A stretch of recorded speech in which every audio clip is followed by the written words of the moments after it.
I can say without a shadow of a doubt that the Soviet Union was very interested in UFOs. It would not be surprising if saucers had crashed in the Soviet Union. This is so far the best footage of an alleged crash UFO or a dead alien that I've seen so far.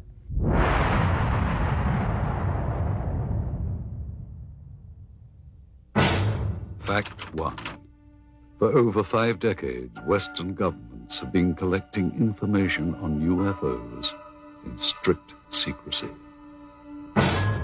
Fact 2. So did their counterparts behind the Iron Curtain. Fact 3. Now that the Cold War is over, the truth is finally out.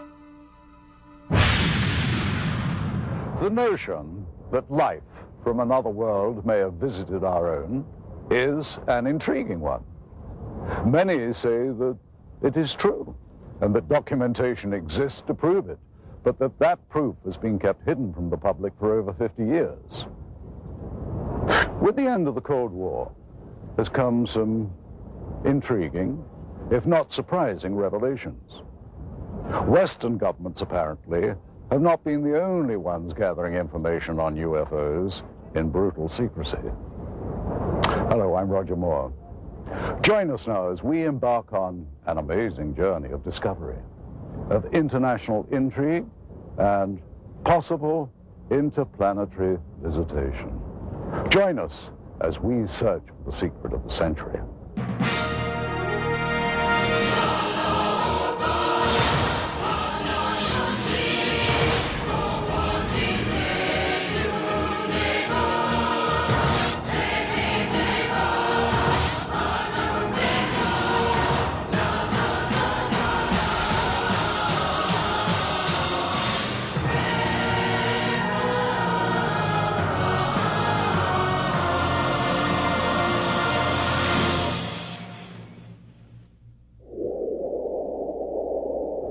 The vastness of Russia is overwhelming, even to those accustomed to the wide open spaces of America. Huge tracts of eastern Russia are still uninhabited, and it was in just such a region, remote and far from civilization, that something profound happened nearly a century ago. In the desolate Tunguska region of central Siberia in 1908, something fell from the sky and exploded on the side of a hill. This event triggered an enduring mystery that scientists are still unable to adequately explain. There have been other well-known cases of UFO phenomena, but it was the Roswell incident that changed the way that government officials thought about UFOs. Researcher Paul Stonehill has done extensive work chronicling UFO sightings in the former Soviet Union. I would say that the most serious research was given the impetus by Stalin in the 1940s when he found out about Roswell.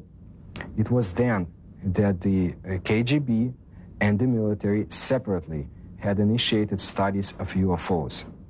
The KGB, as far as we know, had never ceased studying them.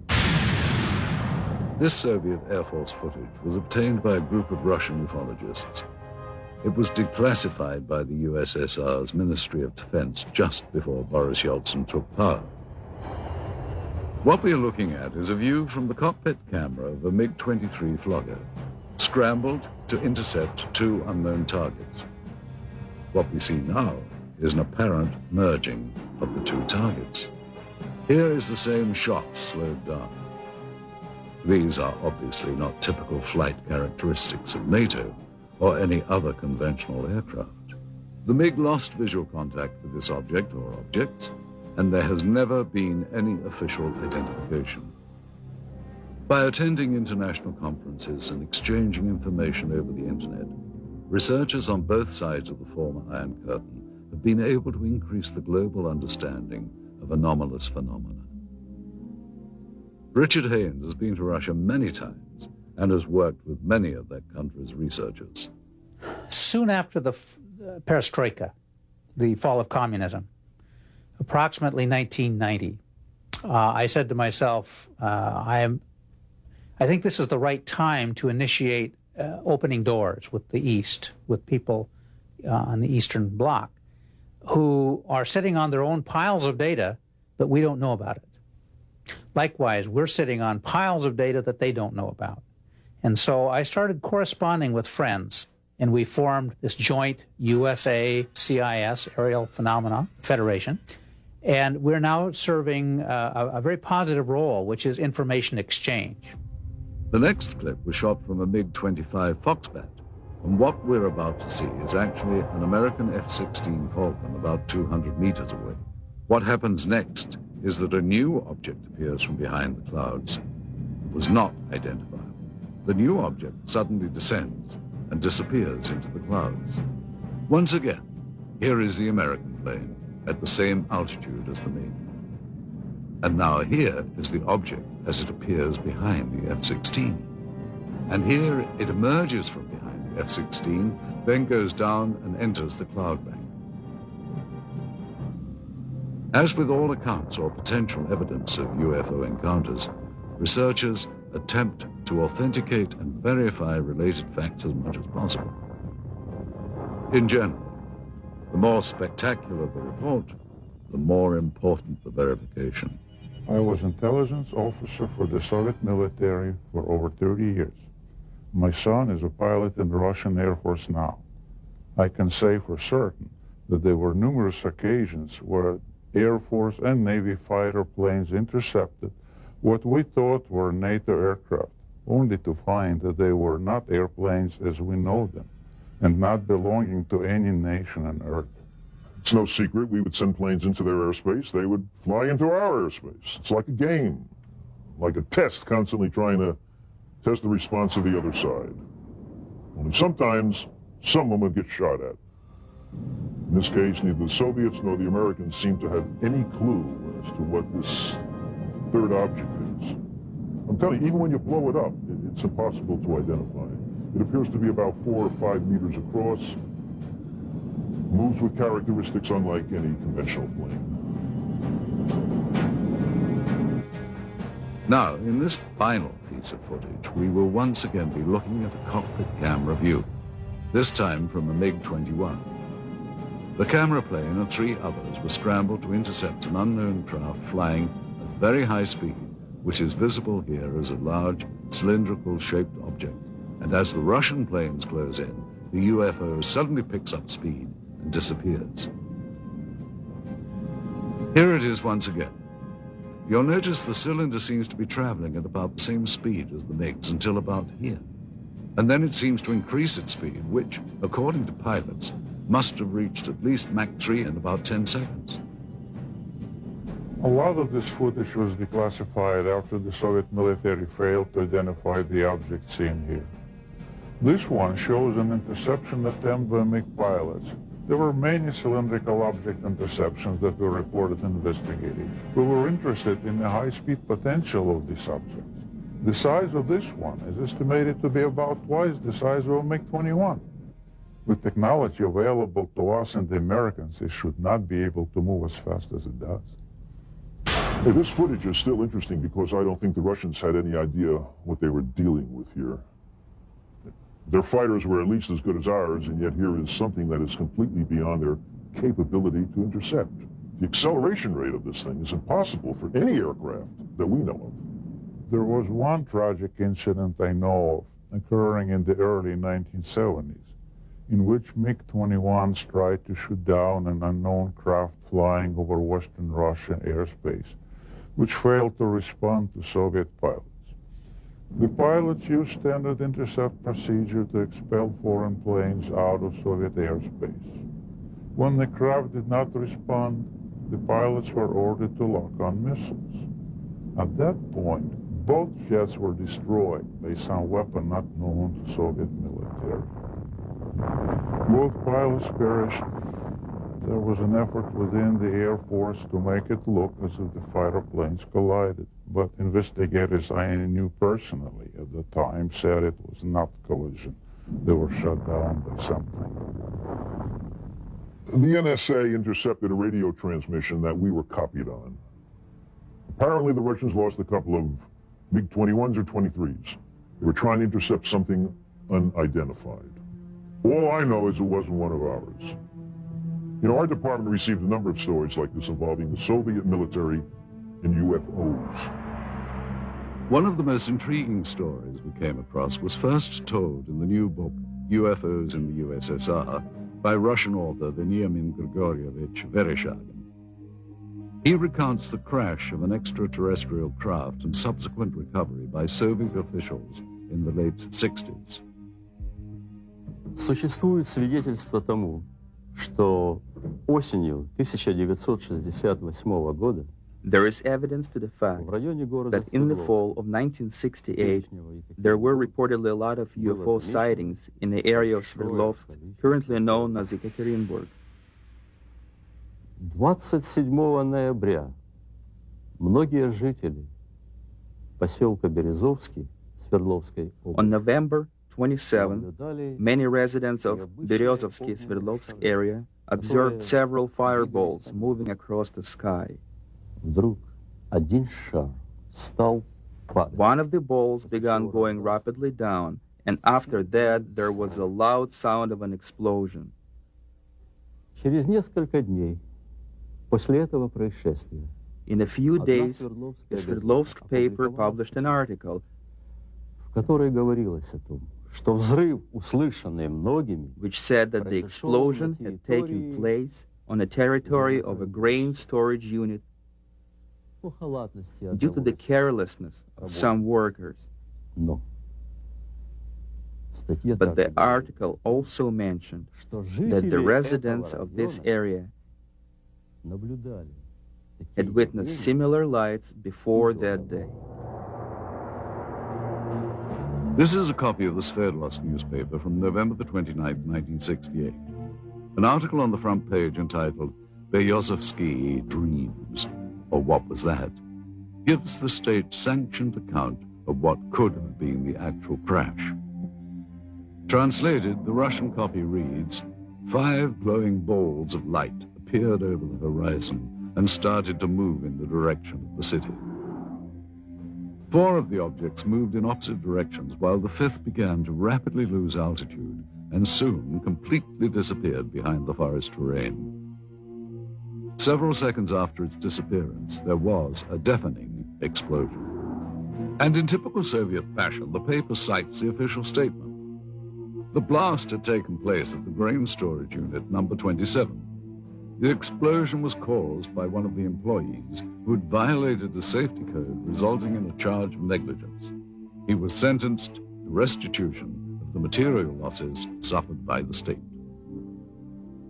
What helps make the account in Vereshchagin's book so compelling is the existence of several reels of film which seem to back up the story. While rumors of such film first began circulating some years ago, it was not until Vereshchagin led us to the black market dealer in possession of these materials that we got our first look at what could be remarkable new evidence. If this film indeed corresponds with Vereshchagin's story, what we are looking at is the scene of the crash site in Berezovsky as viewed by a camera on top of a military truck. The focal point of this scene is here, and indeed appears to be a disc embedded in the ground. Here we see soldiers exiting the truck, led by a captain. The troops are met by another officer, this one a major, and then they join other soldiers and officers already on the scene. This footage is one of 4 reels of film acquired during our investigation. The 2 groups that have, without question, been exchanging information freely are the Russian and Western ufologists. It's with a sense of full cooperation that much of the formerly sensitive information has surfaced. At one end of the spectrum are simple UFO sightings which are often accompanied by film or video footage. At the other end are accounts of actual contact with alien beings for which most bona fide researchers retain a healthy dose of skepticism. Interestingly, many psychiatrists and psychologists have placed considerably more credence in stories of alien abduction than ufologists. Though no such encounters have been officially reported in the former Soviet Union, and in spite of efforts by the government to deny their existence, documented cases do exist. Typically, the abductee reports seeing a blinding white light, usually hovering high above. These abductees have reported under hypnosis that they feel compelled to approach the light, as if they are somehow being drawn towards it. Some have reported seeing doors to the crafts actually opening for them. As with their reaction to the light, they feel compelled to walk through. Most abductees have not been able to describe the interiors of these crafts, other than recalling swirling mist and bright lights. Most reported alien abductions include harrowing accounts of medical experiments. Subjects describe an examination room of some kind. Many have reported strange probe-like tools being used on them, and they recall the frightening sensation of being examined, though simultaneously being unable to do anything about it.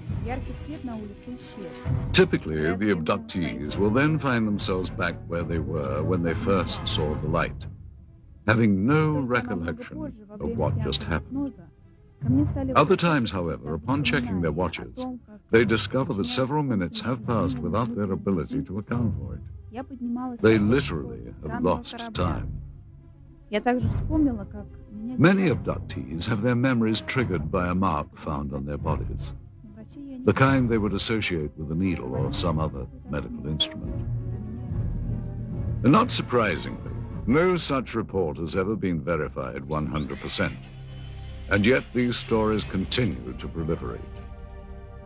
Are these people really being abducted by aliens, or, as some now claim, by members of a secret government agency? The austere building behind me once housed what was undoubtedly the world's largest and most feared intelligence agency. Why would the KGB be so interested in what many consider to be science fiction? From the beginning of the communist era, the Soviet leaders relied on a strong secret police to act as watchdog and often executioner for their rule. This was not a new concept for Russia. During the rule of Tsar Nicholas, the secret police was everywhere, its agents spying on everyone. There were agents watching every train station, hotel, and theater. Shortly after the Russian Revolution, the first Soviet government approved the creation of their own secret police. It soon became a powerful mainstay of the Soviet system. To ensure the continuation of communist rule, the main domestic role of the secret police became to seek out counter-revolutionary views and ensure that those holding them were dealt with. After the death of Stalin in 1953, the secret police became known as the Committee for State Security, or KGB. As the Cold War heightened under Khrushchev, this was also the era that boasted the growth of the KGB's image as an international spy agency. Foreign espionage was at its height. According to Western authorities, the KGB managed to infiltrate every major Western intelligence service. During the height of its existence, the KGB was the largest secret police and espionage force in the history of the planet, with more than 300,000 agents. Its body consisted of 17 separate units charged with such concerns as counterintelligence, foreign espionage, and internal security. The division known as the Scientific and Technical Directorate was the unit responsible for the acquisition of top-secret technological information and materials, including those not originating on Earth. The government body that had the most interest in anomalous activity was very possibly the Soviet military. Did high-ranking officers of the Russian armed forces really believe they could gain a military advantage from UFOs? Though there has been much speculation on the exact nature of the Roswell incident and reports of actual alien beings, conclusive evidence of such encounters has proved elusive. In 1997, the U.S. Air Force issued a follow-up to its earlier Roswell report, which they subtitled Case Closed. They try to account for the stories of aliens by suggesting these were simply crash test dummies misidentified. So it was with a sense of both excitement and caution that we examined the footage recently recovered in Russia. This reel contains images of what appears to be a scientific or medical examination of organic body parts. The individuals seen here appear to be forensic pathologists or biological research scientists. Speaking in Russian, they are seen inspecting the specimen, the leader of the procedure describing his actions and the measurements they are taking. After several minutes of this, there is a change in camera angles.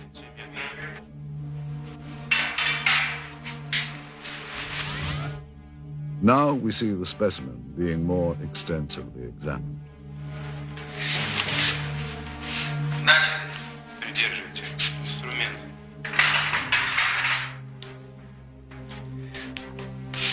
Ткани разрезаются тяжело. Пробуем кусачки. Придерживайте. Ребра пытаюсь перекусить. Так, нож. Tools are used to cut open what the leader constantly refers to as tissue. Что-то белое попадает. Очень ригидные ткани. Давайте попробуем другим путем. Придерживайте.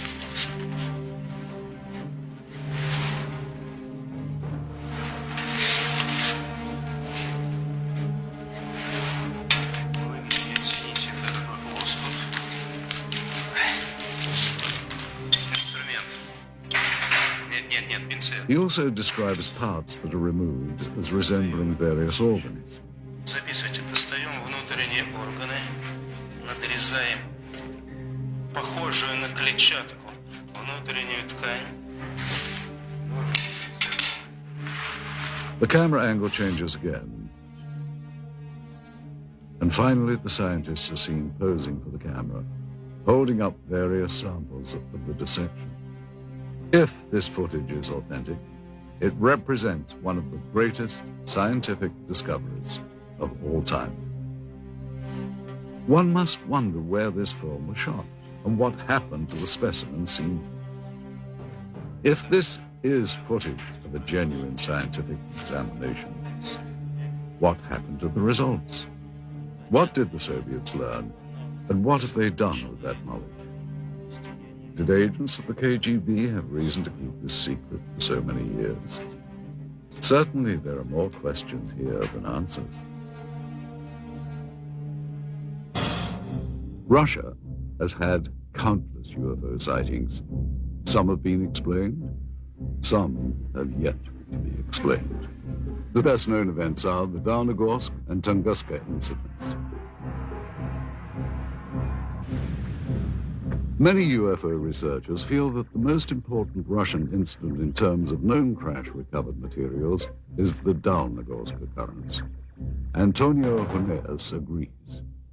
It's the best documented crash because we do have the fragments. They have been analyzed. It was a small probe. It was not kind of a big object, but something crashed on a hill in Downogorsk in January of 1986. Witnesses described the object as a sphere of light streaking across the Pacific region north of Vladivostok. Investigators later recovered materials including balls of lead and iron, bits of glass, and a fine mesh netting, all of which were tested and are proven to be highly enigmatic. The head of the research team concluded that the Downogorsk object was most likely an artificial space probe of non-terrestrial origin. Russia's best-known event, the Tunguska sighting, is sometimes referred to as the Russian Roswell. In the early hours of June the 30th, 1908, peasants of the Tunguska River area in central Siberia watched in disbelief as a glowing round object with a fiery tail streaked across the morning sky. The object crashed in a remote region of pine forest, exploding in a brilliant ball of flame. Residual firestorms lasted for weeks and destroyed an additional 10,000 kilometers surrounding the crash point. Although the event preceded the atomic bombings of Hiroshima and Nagasaki by nearly 40 years, the aftermath of Tunguska was frighteningly similar to that of the bombings in World War II. The result was the destruction of an area larger than that of Los Angeles or Moscow. Oddly, upon investigation some 20 years later, no impact crater of any kind could be found. Researchers have formed various opinions of what actually happened. The most common beliefs are that it was a meteorite fall, a ball of lightning, or an earthquake. Many have cited that none of these answers are possible and that the phenomenon was more likely the crash of an extraterrestrial craft. It has been speculated that the governments of many countries throughout the world have been gathering information regarding UFOs. Nuclear physicist Stanton Friedman agrees. There's no question that military and intelligence groups overseas are collecting data, whether it's in Brazil or Australia or in England. So the KGB has collected information. I've talked to people who've gone to the Soviet Union who have obtained some of that information. I have met a Soviet cosmonaut and other researchers over there. There's no question they're interested. And again, the republics which used to constitute the Soviet Union cover a huge area.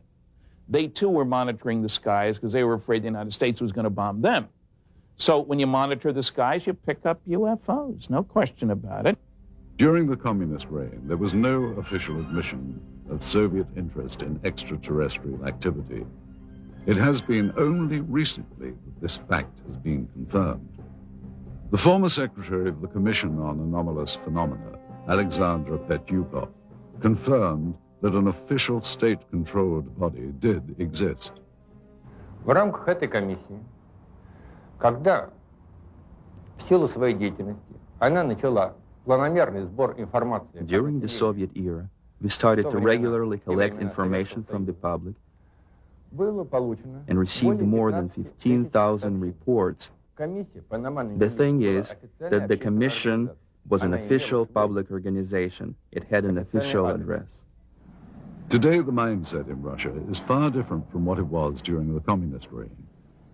Under communism, they were told that UFOs didn't exist, but just the fact that they were told they didn't exist made people believe that they did exist, because the government was also denying. They were saying there was no crime in Russia and accidents didn't happen. You know, I mean, that everything was censored and given this rosy picture, which of course people knew better. It was in a small house on a side street near the Academy of Medical Sciences. The British and American spies met with informants throughout the 60s and learned of one of the most bizarre plots in the world of intelligence. During my involvement for a period of at least 6 years, Soviet counterintelligence operatives played cat and mouse with Western agents in Moscow who were interested in our advanced technology programs. Some new weapons and propulsion systems were being developed, and the CIA was using any means to get information from anyone involved with the project. Well, I was in Moscow for a year and a half. I had 2 other agents and a guy from the British Secret Service. We routinely debriefed 2 Russian informants who worked for the Ministry of Defense. We would exchange hard currency for information on new military technology. Some of this technology is definitely related to UFOs. One way we often dealt with such incursions was to feed false information through double agents to give American and British bad leads. Well, we knew the Soviets were onto something after we started getting all kinds of smokescreen intelligence. That was a sure signal that they were hiding something. It was an indication that they had recovered something near Sverdlovsk, and that they were keeping it very secret. Senior research scientist Dr. Richard F. Haynes believes the Soviets had good reason to be interested in UFOs. It's my understanding that the Soviet military has had a continuing interest in UFO phenomena for very, very many years.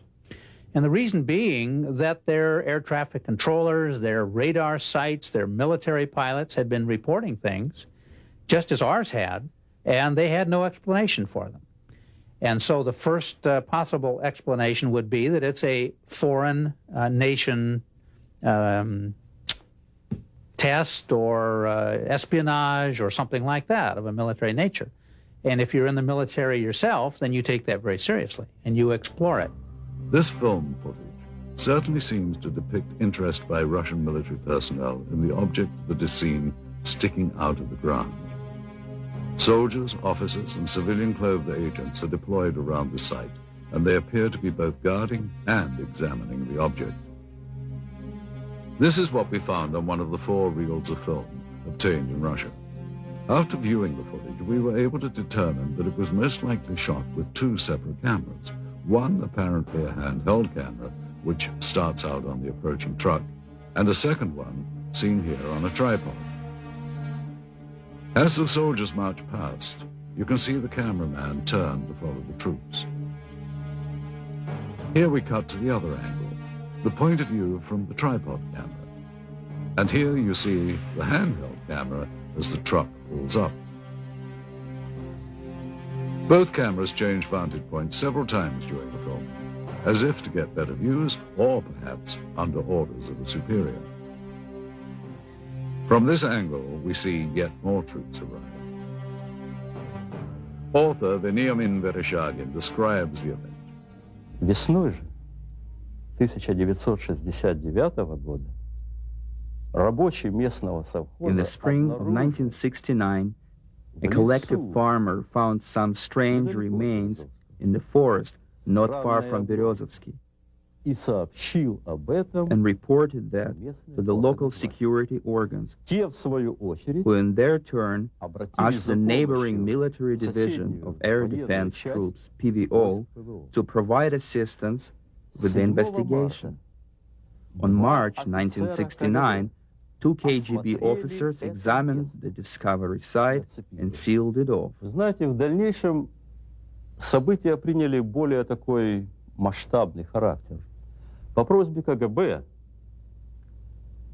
были привлечены On the KGB request, a Soviet army unit was brought to the discovery site, и в результате уже очень тщательных обследований были найдены after close examination of the place. They found some wreckage debris of a disc-shaped object частично. partially sunk into the ground. Поначалу органы безопасности предполагали, At first, the KGB thought that the debris американскому разведывательному самолету или came from an American spying plane or a Soviet spaceship.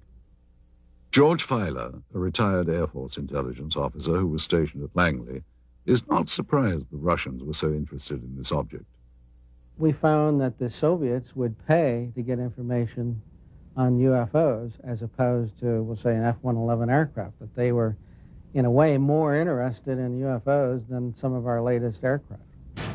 And here you see the man who is probably the head KGB agent directing the cameraman to point his camera toward the disc. A total of almost 1,200 feet of negative were recovered just on this crash site. It is possible that more film was shot, but this is all that we were able to obtain. None of this film depicts the removal of the disc itself, and at no point do we see inside the object. From this angle, we do see the handheld camera shooting behind or inside the disc. However, that footage, if it was, in fact, ever shot, was not included in the cans of film we acquired. We can only speculate that it may still be at large. We must also speculate on how the object ended up here. Based on information from Vereshchagin's book and what we can see in this footage, we have created this computer-animated version of how researchers believe the crash may have occurred. The questions then become, where did this object come from and how did it come to crash here? And more importantly, what has happened to it since? With the change to a market economy here, many items never before available to Russians are finding their way to store shelves. Some point to this as evidence of a new prosperity. Others claim that this only fosters greed, not seen during the Soviet era. They say that everything is for sale in the new Russia, including state secrets and the spies who kept them. and I'm sure that this happened because I remember in 1991, 1992, there has been a lot of talk about the KGB files. It's quite possible that the files, some of the files, had been sold to the highest bidder. What is now modern-day Russia was once the core republic of the Soviet Union. Prior to its breakup in 1992, the USSR was the world's largest country, stretching from Eastern Europe into Asia. In addition, the USSR had direct control over the Eastern European countries of Romania, Bulgaria, Hungary, Czechoslovakia, Poland, and East Germany. The boundary of these countries was for years referred to as the Iron Curtain. For decades, its military power influenced events throughout the globe.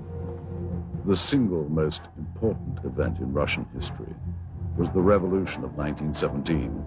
The Bolsheviks changed the country from a monarchy to the world's first communist state. In the late 1920s, Joseph Stalin transformed the country even more by regimenting every aspect of daily life and still managed to brutally stomp out his opposition.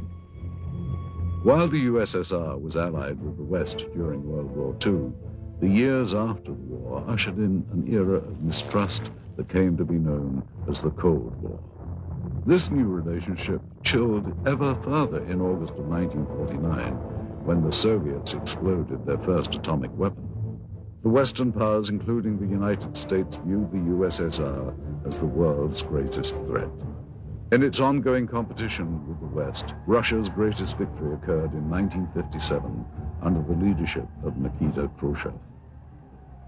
It was the beginning of the space age. As the first nation into space, it's not surprising that in the years to follow, the Soviets would become increasingly curious about extraterrestrial life existing in our galaxy. Despite their early victory in the space race, back at home, the standard of living and the country's lagging economy weighed heavy on the minds of the Soviet citizens. Under Soviet President Mikhail Gorbachev in the 1980s, the terms glasnost and perestroika came to represent a period of humanist reform. The first truly democratic elections in Russia's history occurred in 1991. After 70 years of Soviet rule, the USSR was dissolved. A new market economy has emerged along with more freedom for the people. While there are some who yearn for a return to communism, most citizens feel that the new Russian democracy has been a vast improvement to their daily lives.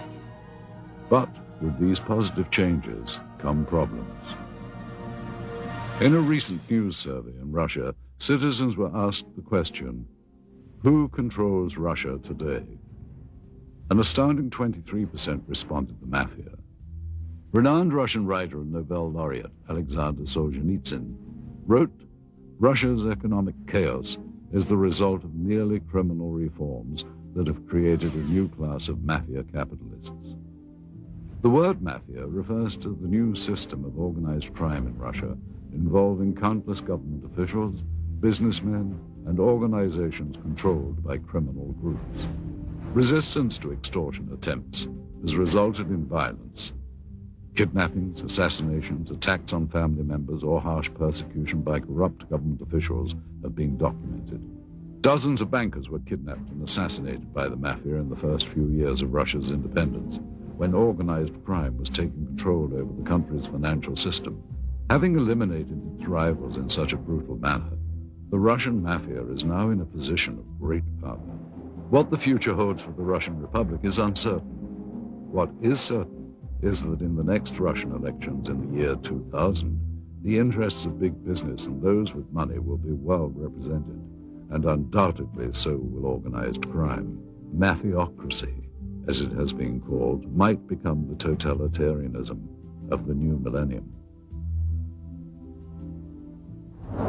With the collapse of the Soviet Union, many changes have come to Moscow and the rest of Russia. Gone is communism and the strict controls that once governed daily life here. Please understand, Russia has always been a secret society.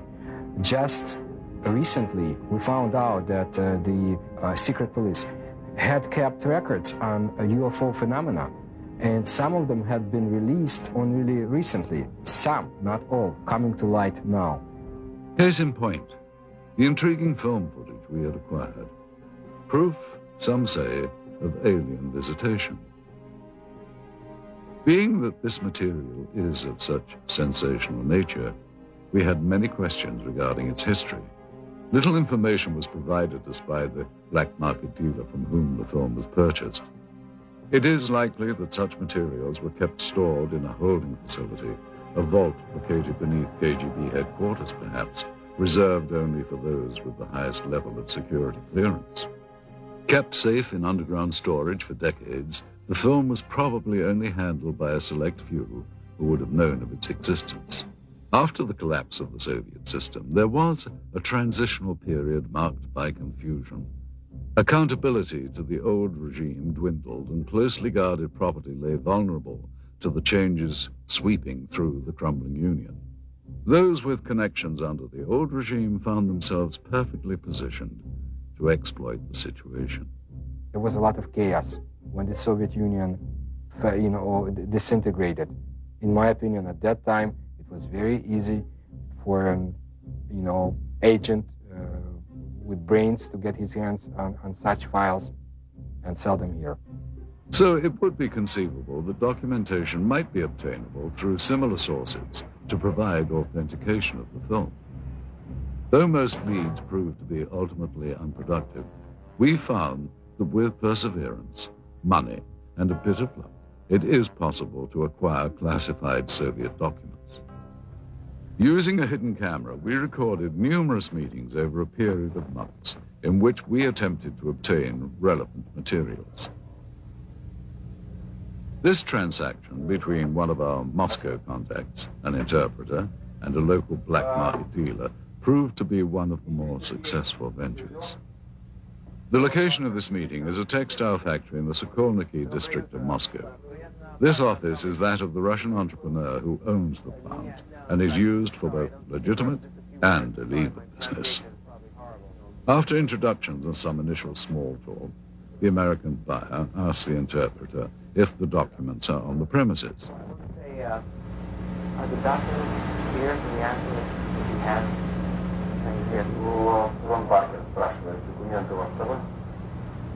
Юра, ты мне задал сложную задачу. Достать такого рода документы было очень просто. Я понимаю, именно поэтому мы обратились к вам, потому что Федор очень рекомендовал вас там выучить. Конечно, я знаю нужных людей, знаю, как достать такие документы, но это было совсем небезопасно. What's his address here? Мы ценим это очень, и именно поэтому мы обратились к вам. Хорошо, работаем. The businessman tells him that he has had difficulty in obtaining the documents and the price has gone up. He is told that it is impossible to come up with any additional money. Да, мы договорились, ты должен понять, что достать такого рода документацию это совсем небезопасно. Не, я понимаю, we only have 10,000. Да, у нас только 10 тысяч, понимаете, в этой сумке. Ну не знаю, 10 тысяч. Но мы договаривались с вами. Первоначально. Да, мы договаривались, но... I mean, I can't go out and... Это очень сложно, Нет, я это понимаю. Я понимаю, я отлично понимаю, но вы понимаете, здесь вот в данный момент находится только 10 тысяч. Мы не можем сейчас найти где-то еще вдруг никого не сегодня 5 тысяч. After consultation with his associate, the seller finally agrees to honor the original price. Давай, Славки, ладно. The files are then removed from a safe and given to the interpreter to inspect.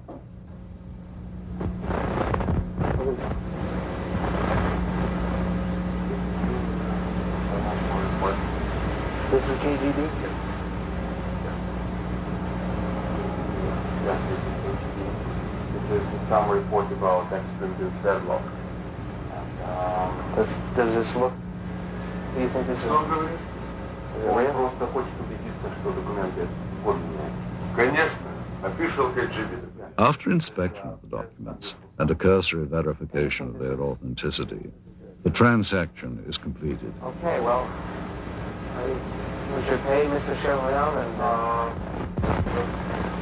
and Money changes hands, and what was once property of the state now becomes much sought-after evidence for UFO researchers. What made this transaction so successful was that among the pile of documents acquired, several were extremely enlightening, including a top-secret KGB report on Operation Sverdlovsk Midget and a request for military assistance from the Soviet Ministry of Defense.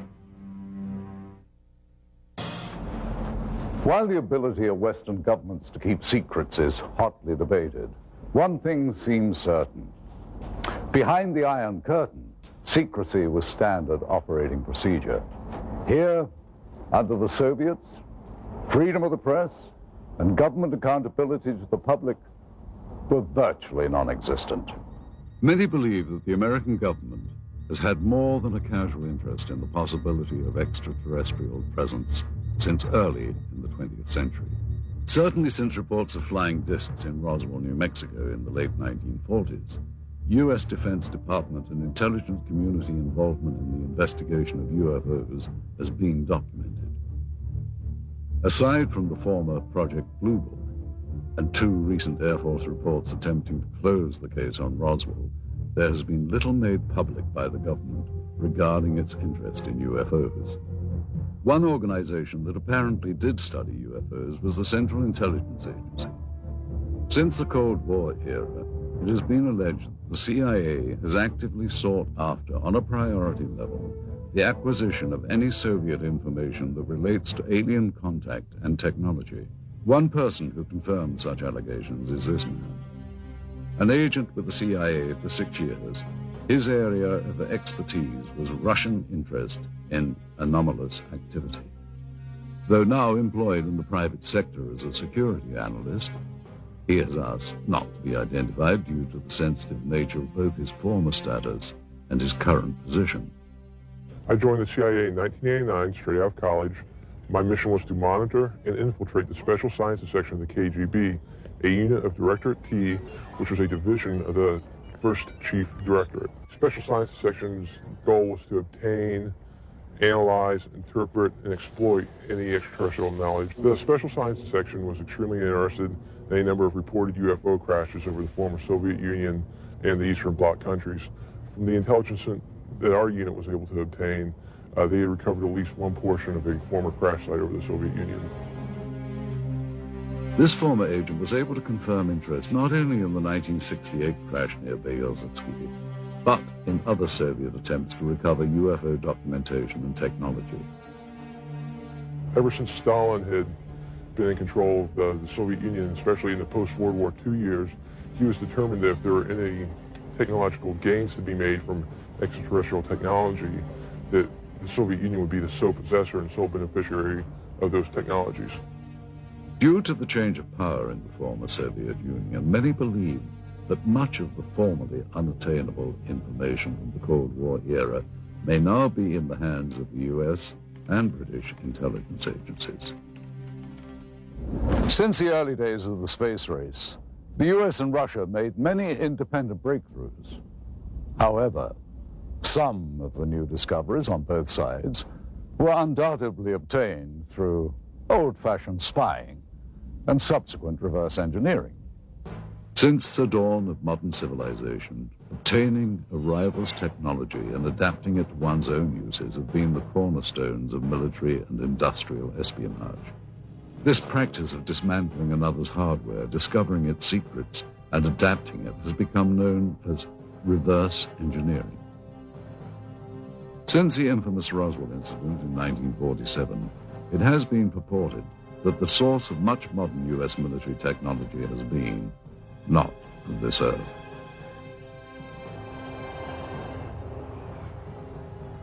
A number of technologies were either partially inspired or wholly inspired from what was recovered at Roswell.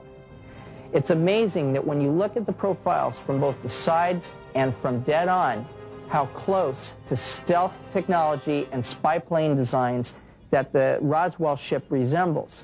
We firmly believe that she is the design Rosetta Stone and the holy grail for aerospace design technology.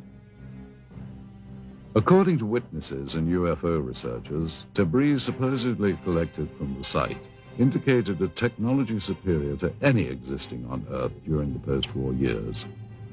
The possibility exists back in the 40s that because all this new technology came out of Germany, we had scientists from Germany that either we were testing new advanced concepts to us at the time, these rocket engines, which were brand new to us, or this was some kind of smokescreen, if you will, to hide or to put the Russians off guard, make them think we were further along than we really were. And there's been a history of misinformation on both sides trying to keep each other off guard, and that very likely is one of the possibilities. If it wasn't Roswell, we're probably doing it some other place. Such advances as the Hubble telescope and the Super Arbec missile engines are rumored to have benefited from alien reverse engineering. In addition to Roswell, there is another name heard frequently with regards to reverse engineering. The military facility located in the Nevada desert, commonly known as Area 51. One theory is that Area 51 is the hub of alien reverse engineering. But is the United States the only military power to have engaged in this secretive development of military technology? Or did Soviet military and intelligence organization reverse engineer technology from alien spacecraft that may have been recovered in Russia?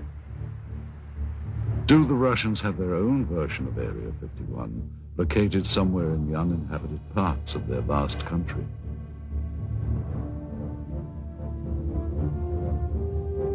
Did the KGB, in addition to their agenda of maintaining the hard and fast rules of the communist regime, add to their duties the manipulation of alien technology for the advancement of Soviet power? Thus far, of all documented UFO sightings that have taken place within the former Soviet Union, not one was publicly acknowledged by the KGB.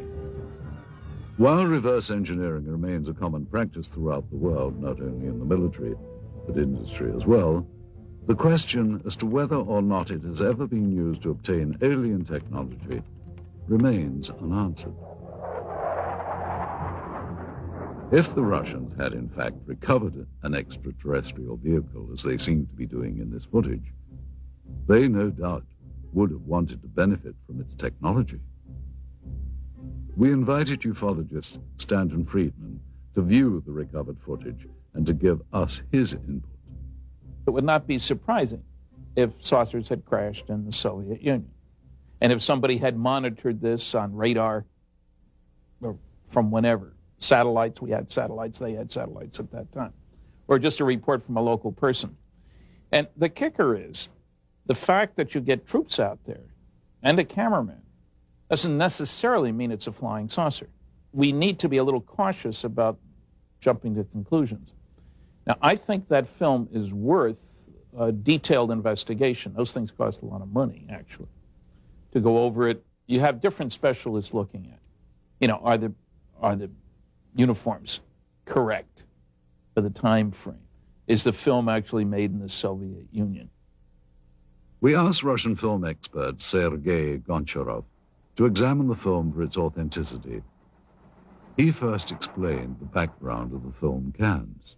And this is the name of the factory that manufactures the motion picture film in the city of Pereslavl. This is the type of film type A2, which is the emulsion. After Sergei examined the cans, he felt that they were authentic and consistent with the area and time period from which they had allegedly come. Now that we've looked at the cans, the next thing to do was to actually find out if the film itself had any markings on it. Okay, in the very beginning of the film, we have this word, which in Russian says начало, or the beginning, or the start. Now, the next bit of information are these two items, M-A-R-T, Mart, which is the month of March, 1969, letter G for year. So the year of 1969, the month of March. Okay, then we have the two bits of information which says plyonka number 267. Plyonka in Russian means emulsion or film, could denote the reel, the roll, or batch, and this, of course, is the number. The next thing we see is this bit of information. Совершенно секретно, top secret archive of the KGB logo and the word archive of the KGB. Finally, Sergei Goncharov compared the markings on the film itself to what was printed on the cans. As you notice right here on the edge of the negative, we have the word безопасная пленка, meaning safety film, and type A2 or type A2, which is exactly the information that you have on a can. Next, we showed the film to Russian researcher Paul Stonehill. The colors of the film, the quality, soldier uniforms. Somebody would have to go into special, to make a special effort to make a film that feels like something that was made in 1960s. I've seen a lot of films made in the 1960s, and this film here is almost of the same quality. It's not a 1980s or 1990s film. The KGB officer that had been looking and touching things looks quite genuine. To me, my gut feeling is this is not something that they had made intentionally to fool people. UFO researcher Antonio Huneeus offered us his views on the film. I would say that visually it's very impressive. The first thing that struck me was the good quality, very, very, very clear footage. You see, of course, it wouldn't be impossible to duplicate, as a hoax. You would have to hire some actors and so on. But it was quite well done. Of course, it could even be some kind of disinformation too, that the KGB was quite notorious about doing disinformation. For what purpose, I don't know, but they might have done some kind of training film or something to, of course, if it was disinformation aimed against the Americans or something, we never heard of it, so that's also dubious. Finally, while Mr. Huneeus felt that the film required more investigation, he was impressed and intrigued by it. Well, I would say that if this is real, and I do not have the elements to make that judgment, this is so far the best footage of an alleged crash UFO or a dead alien that I've seen so far. To appreciate the difference in attitude here with respect to such unconventional science as the study of UFOs, it is important to understand some of the cultural contrasts between Russia and the West. For hundreds of years, Russian culture has been steeped in religion, mysticism, and superstition. In the times of the Tsars, it was not uncommon for there to be an official court mystic, the most famous of these being the priestly soothsayer Grigory Rasputin during the reign of Tsar Nicholas. Even though religious expression was suppressed, it is now making a resurgence, and the many places of worship in Russia are once again housing congregations and becoming a big part of daily life. Russians seem to have an open-minded attitude towards the paranormal and such unconventional sciences as the study of UFOs. During the Soviet era, some of those voicing their beliefs in extraterrestrials were subjected to criticism and censure by Soviet officials. Russian author Yuri Alexandrovich Fomin claims that he has had such experiences. I was summoned to the regional party committee and asked to deliver a lecture on UFOs for the employees of various scientific research institutions. I agreed. After that lecture, the head of the regional party committee suggested that everyone present should take a stand and subject my lecture to criticism. But that didn't happen. All the people who listened to my lecture would say, "This is sort of interesting. This needs to be studied and examined."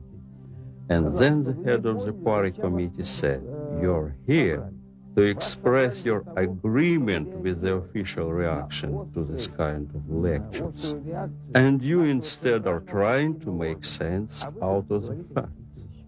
While the communists said they weren't interested in UFOs, many around the world were. Some claim that sightings date back hundreds, if not thousands of years. Much like their American counterparts, many modern Russian citizens are very open to the possibility of the unusual. Many people become victims of tabloids, like Americans today. However, so much information had been collected, and people read about it in underground magazines, have heard about it, that they believe in the extraterrestrial explanation of UFOs, not so much time travel, but as the extraterrestrial. And people in Russia also are more cynical than the Americans in their approach to information, simply because everything was a lie. Both Americans and Russians believe they have been lied to by their government about many things, including extraterrestrial research. When Russian researchers headed by former Soviet naval officer Vladimir Shasha petitioned the Soviet government for official records regarding UFOs, they too were met with a lack of cooperation.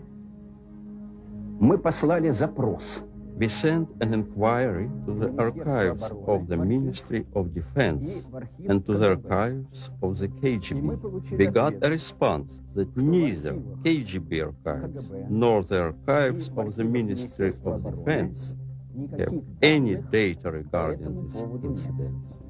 If there is mistrust of the government by Russian and American citizens, it's not without good reason.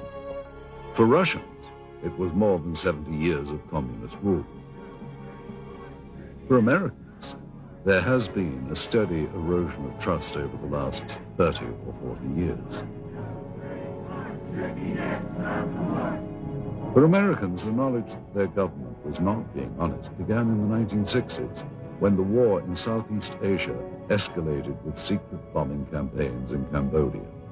In the 1980s, arms were sold to support the Contra anti-communists in Nicaragua, in violation of U.S. law and without public knowledge. God bless America. It's no wonder that many American and Russian citizens doubt the honesty of government officials. How paranoid is the belief that their governments could withhold knowledge of extraterrestrials? Despite officially denying interest in the possibility of extraterrestrial visitation, the governments of both the US and the Soviet Union have, without question, been interested in what lies beyond our own planet. Man has always been intrigued by the notion of life elsewhere in the galaxy, and both the American and Russian space programs represent a considerable investment to explore the unknowns of our universe. At the close of the Second World War, the United States, now the preeminent world power, turned its eyes from defeating Hitler's Germany to a new rival, the Soviet Union. With Russia's detonation of its own atomic bomb, the United States realized they now had an enemy who wielded the same degree of power. During the Truman administration, loyalty oaths taken by government employees became a common practice, which would eventually lead to the ugly communist witch hunts of the House Un-American Activities Committee. Winston Churchill's pronouncement that Eastern Europe was now behind an Iron Curtain gave birth to a new term for this confrontation between East and West, the Cold War. With fear dominating the United States, paranoia over potential communist influence took the form of weird invaders from other planets. The possibility of a Soviet invasion was too frightening to contemplate. Helmeted men from Mars launching an all-out attack on Earth, however, was another matter. Therefore, Americans retreated to dozens of science fiction films that were thinly veiled warnings against the Red Menace. With Chuck Yeager's historic Flight that broke the sound barrier, the next frontier to conquer would be the stars. This set off a global competition between the world superpowers as to whom would get to the heavens first. It became known as the space race. To meet the demands of such technology, NASA, the National Aeronautics and Space Administration, was formed in 1958. The space race would nearly end in defeat for the United States, however, with the launch of Sputnik. The U.S. feared if the Soviets could launch a probe in space, would missiles launched from that probe be far behind? When cosmonaut Yuri Gagarin made his historic orbit around the Earth in 1961, he became the first man in space. The United States realized their only hope of beating the Soviets was to have the first man on the moon. And in this dream, they would find a passionate champion. It was President John F. Kennedy's promise to have a man on the moon by decade's end that shot the space race into another dimension. It would not be until Neil Armstrong's historic first lunar step on July the 29th of 1969, however, that Kennedy's dream would be fulfilled.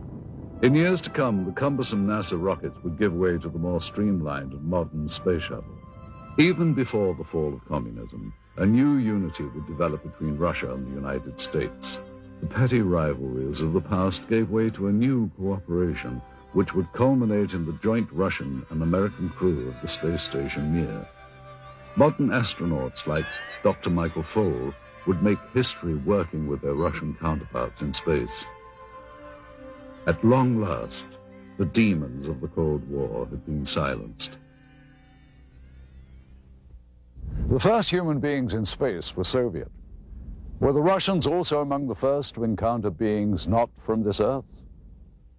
This footage, which seems to depict Russian pathologists dissecting what appears to be a non-human life form, requires further analysis. We once again asked Stanton Friedman for his comments. I don't know what to make out of it. I'd certainly say it's worth further investigation. By my standards, it's in my gray basket. Not black, not white, maybe.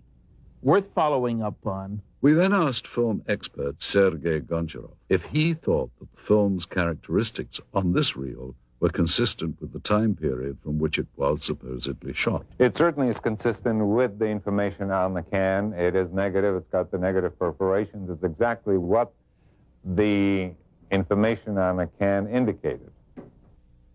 Sergei explains the significance of a flash frame, an interesting and possibly important characteristic of the film that was discovered. All right, now, a flash frame, this is, of course, a flash frame is that piece of film that is, when you push the button on the camera and you start exposure and you stop the camera to stop the exposure, and then you restart the camera again. By virtue of inertia, the camera will sometimes expose either a flash of light, or if you point the camera away from the person in front of it, you will see some other subject matter. Those flash frames appear between the takes and sometimes show things and people that are not part of the scene itself. You have people that have nothing to do with the information that you've seen on a film before or after. Again, an individual in uniform. You see these people performing a procedure. You have somebody in civilian clothes, people that you have not seen before, as this is in a flash frame segment, which was not meant to be as the procedure that was being photographed. Mr. Goncharov concludes that while the film's stock and camera techniques are consistent with KGB and Soviet government films of that period, he feels that the discrepancies with the subject matter require closer scrutiny. Anytime you have subject matter of this type, any additional investigation is worthwhile. Absolutely. Stanton Friedman was further intrigued by the medical techniques in the film. I don't know what to make of these guys with what seem to be medical instruments, certainly in a medical facility, judging by the stuff on the wall. And it's interesting that you can see their faces, which is interesting from two different directions. You can tell their identity if you could find people that look like that. And they're apparently not afraid of contamination, ingesting anything toxic. Now, that could be that they'd already gone through this routine and somebody had said, hey, there's nothing bad here. We then showed the film to Dr. Annette Ryan, a former lieutenant colonel with the Army Institute of Pathology. The first thing that I notice is the way the doctors are dressed. They're dressed in these pristine white lab coats, and I think it would be more common for them to be dressed in scrubs or even butcher aprons, unless, of course, they know that they're being filmed and they want to look good. They also look very young. but that is consistent with forensic examinations, and that's because senior medical staff usually don't get involved in this type of procedure. I also noticed that they're wearing rubber gloves, but they're not wearing any other protective gear. They're not wearing goggles, they're not wearing masks, they're certainly not wearing any biohazard suits. I would assume that's because they're not concerned with contamination. And this, of course, is typical of Russian-Soviet medicine. I mean, when we think of Chernobyl, just remember back that there was a terrible lapse in any type of protection. It certainly would not happen in the United States. I mean, it would be unheard of. Next, Dr. Ryan commented on some of the specific medical procedures.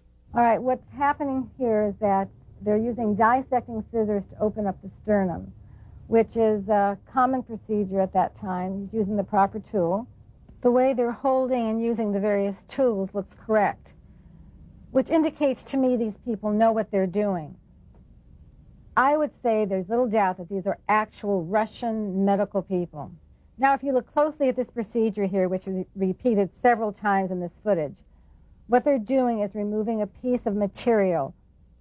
The one doctor refers to it as an organ or resembling an organ. Then the diener snips off a small sample which is placed in a specimen jar for later analysis. Well, that's exactly what would be done in a forensic case or in the case of scientific research, for instance. If some new species had been discovered, they would remove very small pieces for later chemical and microscopic examination. The lead doctor also mentions a structure he describes as resembling ribs. And here you can see what indeed resembles a rib cage, as if this was the torso of some anthropoid or human-like organism. Finally, though Dr. Ryan was unable to identify the subject matter, she believes that the techniques were consistent with those practiced in the Soviet Union during the late 1960s. We have little information about the specimen seen here, other than the pathologist's description and the KGB code name, Sverdlovsk midget. We wondered, though, how such a being might appear had it been recovered intact. Using only the images recorded on this film and the scant data available, technicians have constructed this 3D computer-generated model.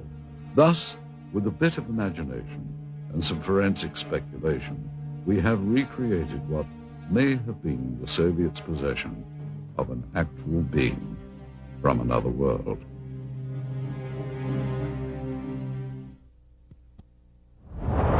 Information leaked from intelligence sources in the West indicated a belief that the Soviets were actually attempting to reverse engineer something not manufactured on this Earth.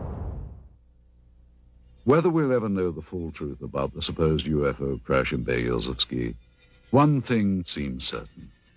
If agents of the KGB or any other branch of the Soviet government did recover parts of a craft made by alien beings, they would have been extremely interested in examining all the materials very closely. No doubt Soviet scientists would have wanted to determine if the parts of the craft were truly of extraterrestrial origin.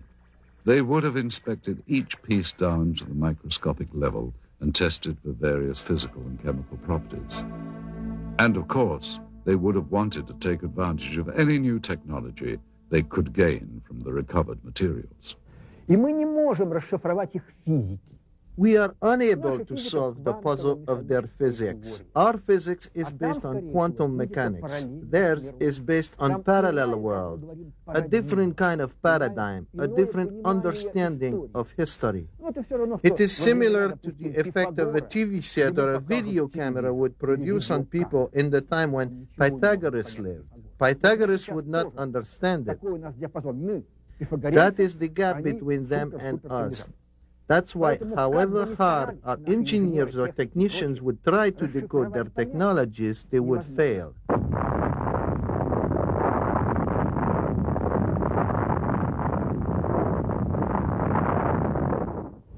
Back in the West, not only did the military consider UFOs a serious subject, but the Soviets' interest in them as well. It seems that, in the beginning anyway, both sides thought that flying saucers were an invention of the other. And that fueled a decades-long campaign of espionage and counterespionage. Many believe that U.S. intelligence agencies such as the CIA, NSA, and the military have not been completely forthcoming with information regarding extraterrestrials. The same is apparently true of the KGB. Some claim that the KGB, as well as the U.S. government, may have been using the UFO phenomenon as a smokescreen to cover other top-secret activity from the very beginning. Former NASA scientist Dr. Richard Haynes concurs. Well, all I can say is that there are verified documents from Stalin's time that showed he had an intense interest in Roswell, what was going on in Roswell, New Mexico in about mid-40s. Well, that makes very good sense from the standpoint that that's where our atomic bomb group was, the 509th Bomb Group, from which Hiroshima and Nagasaki events happened, ultimately. It's where the pilots trained. So it's understandable that Moscow would be very interested in this subject from that standpoint. If UFOs are a cover, they have been used very effectively by both sides. So it's to the convenience of the Russian government, Soviet government, to continue the charade. It can be considered a form of disinformation. There is an alternate theory regarding UFO disinformation. Many researchers believe that the government may be intentionally drawing attention to the less credible, self-proclaimed ufologists as a means of lowering the perceived credibility of all UFO research. Alien abductees and conspiracy theorists are most often the least believable, and at the same time, the most visible. Russian rock and roll singer Natalia Medvedeva claims to have known several people that have had contact with aliens. One guy died, another got paralyzed, the third one became a heroin addict and could not overcome it. Sergei Borisovich Proskuryakov is a Russian researcher who has studied anomalous phenomenon and pyramidal constructions. His beliefs may also seem unconventional. When I lived in Minsk, a KGB officer came to see me. He filmed all the documents I had. I couldn't escape anywhere. I believe they ended up in the KGB archive. I have information that my researchers of interest not as much for KGB or CIA as for presidential structures in the USA. Are individuals like these truly informed? Or, as some believe, convenient foils for government agencies with an agenda of suppression? Either way, their outspoken beliefs serve to discourage further investigation and make it much easier to simply write off any UFO account or evidence as nonsense.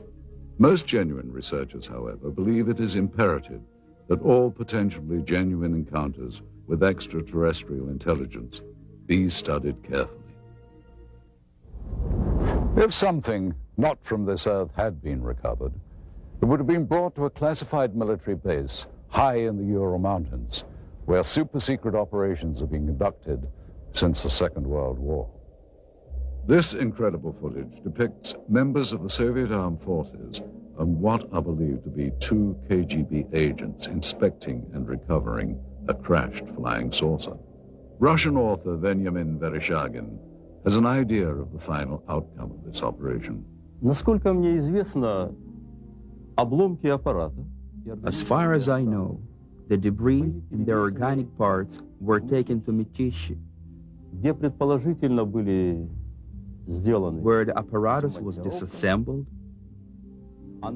analyzed, and then back-engineered. Неизвестно, что произошло с органическими остатками. As for organic parts, но я имею сведения о том, что они были перевезены в дальнейшем. I heard they were taken to Moscow. What happened afterwards, I don't really know. His story seems to be backed up in part by one of the people who claims to have been involved in the operation back in 1969. We found ex-KGB staffer Pavel Alexandrovich Klimchenkov living in seclusion in the Bryansk region of central Russia. He remembers the strange wreckage found in Beryozovsky. At first, everyone believed that those debris were parts of some novelty aircraft manufactured in the United States or England. But having done some measuring and material analysis, we came to the conclusion that none of the domestic or foreign manufacturers known to us could have produced this apparatus, at least not in the conditions existing on this planet. It was then that an order came to transport the debris to the base in Mytishi near Moscow. Together with several other officers, I was assigned to provide safety and security to these materials during their transportation. In attempting to verify the authenticity of this evidence, we have had the footage and the film itself examined by several experts. We also carefully studied the documents we had procured, which lent further credibility to what we had been told. Among the most telling was this top-secret KGB report specifically referring to Operation Sverdlovsk Midget and describing in detail the recovery operation at Beryozevsky. This document mentions the crashed disc, the organic remains, and the filming itself. There was also this secret order from the Soviet Ministry of Defense requesting assistance from military unit 67527. We looked closely at such elements of the footage as the uniforms and the arm patches worn by the soldiers. These patches seem consistent with the patch worn by such Soviet Army air defense companies as military unit 67527. They're all wearing winter coats, which don't appear to have much in the way of insignia on them. And that is not out of character for the winter coats. They would generally not contain much in the way of identification. These are all members of the same unit. I can see that the weapons are AK-type weapons. The main battle weapon of the Russian army, even up through today's date, is the automatic Kalashnikov weapon. Yeah, it's clearly an AK, fixed stock, birch stock, no muzzle brake, milled receiver, no question about it.